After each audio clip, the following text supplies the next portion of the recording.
Hello, Starshine. My name is Liz and this is my channel, Simsational Stories. If you have not seen my videos before and you enjoy this one, please like and subscribe, and maybe check out my other social media as well. I'm on Instagram, Facebook and Twitter. All relevant links are in the description below. Finally, before I begin my Simsational story, I'd like to issue this blanket content and trigger warning. The following story is just Sims, hey. I'm not going to apologise for treating them terribly, if that's what I've done. But I do want to assure you now that although I mean absolutely no harm, I completely understand if you feel unable to consume my content. Many loves, and we will catch each other on the internet elsewhere. Okay, so now I've gotten that over with. Let's go. Today's story is from the Fundamentalist Ferguson family, and we're at chapter 10. If you have not seen previous chapters and would like to catch up, there are playlists available on my channel so you can hear the entire story in chronological order. The rest of us are going to move on from where we left off last time though. So without further ado. The Ferguson family, consisting of Father Cameron, wife and mother Addison, 13-year-old twins Esther and Elijah, 5-year-old Edward, 1-year-old Edith, and newborn baby Eleanor, are a conservative fundamentalist Sim family living in suburban Willow Creek.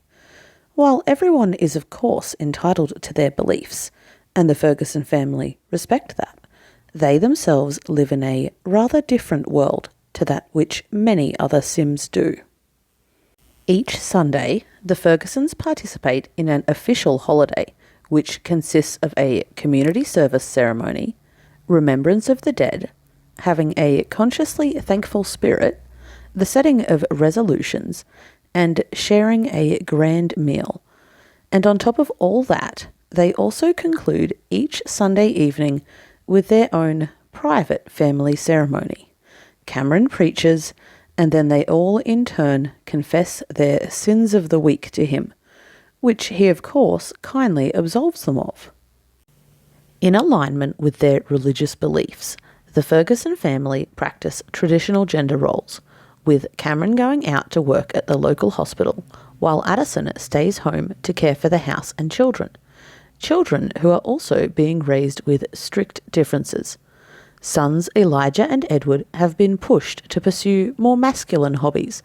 Think blocks, Boy Scouts and science kits, while Esther has always been more encouraged to assist her mother with her home duties. Cameron and Addison even decided to homeschool Esther and their other daughters in the future. The boys would be going to college and needed normal high school diplomas, but the girls would just be getting married and so could easily be educated adequately at home without having the undue impact of social diversity influencing or tempting them away from the right path. Esther in particular had always needed a firm hand guiding her through life. Even as a small child, she had shown signs of rebellion and resisted her lot in life, lamenting at the unfairness of how she and her twin brother Elijah were treated so differently, as if they weren't inherently different. It was ridiculous, and Addison had had no patience for it. Elijah certainly wasn't sure that he truly believed in everything his parents were trying to instill in him, but he had to admit that he was grateful for their guidance. Unlike his twin sister Esther, he actually found it quite comforting that their parents were so sure that they knew what was best for him. Thanks to them, he already knew that he would be studying either economics or communications at university so that he could work in business, and heck, he even knew who he was going to marry. Priscilla Longley was the daughter of his father's young friend and protege, Samuel, who was recently widowed in a tragic and unexpected accident. In the wake of the tragedy, Cameron and Samuel had worked out a betrothal plan for the twins. When Esther turned 18, she would marry Samuel, who would at that stage be 25. And then later, after Elijah completed college, he and Priscilla would also marry. The two men were both very pleased with the idea. Cameron truly believed that he was doing the right thing for his children, as did his wife Addison. Yes, there was a slight age difference involved for Esther, but that was on purpose. Many men of their faith chose to arrange early marriages with slightly older men for their young daughters. It was for the girls' own good. Esther had always been rather difficult and rebellious, requiring quite a lot of constructive criticism and constant counsel. The kind of guiding influence a boy of her own age may not yet have been able to provide. Samuel knew and understood all this. He was only 7 years the girl's senior.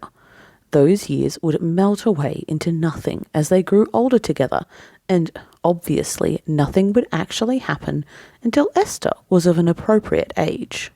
It was the same with Samuel's daughter, Priscilla. She was nowhere near old enough to be married yet. But when she came of age, Elijah would be there waiting for her, freshly graduated from college and ready to start a life with her. There would be an age difference there too, but as she and he grew up, it would all work out perfectly. It was the cycle of life, especially amongst fundamentalist families such as the Fergusons and those like them. Women are raised to become good wives and mothers, helpmeets to their future husbands, and to birth and raise children for them. Those children are taught to obey the divine message and the rules of their God and their fathers, or else face the consequences. Aside from their weekly ceremonies, Cameron would often proselytize over dinner the consequences that could befall those who abandoned their God and his ways.